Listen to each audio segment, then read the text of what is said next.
の嘘、目の前の本当、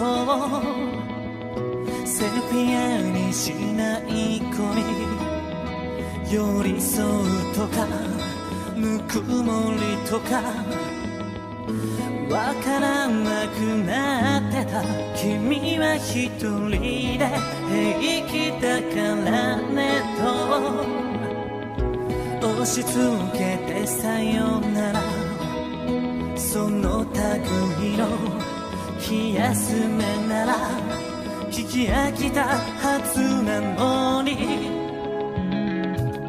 鳴りやまない寄せない思い出たちは許してくれそうにもない。目を閉じれば勢い余すばかりで遠巻きで君が笑う。雨はいつか止むのでしょうか。ずいぶん長い間冷たい雨はどうして僕を選ぶの。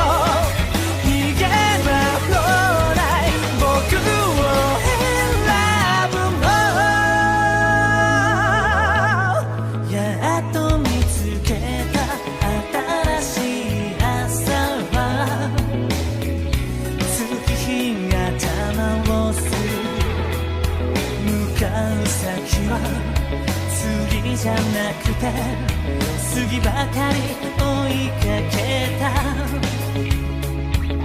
慰めからきっかけをくれた君と恨めしく怖がりな僕、そろそろから手探り疲れた頬をカット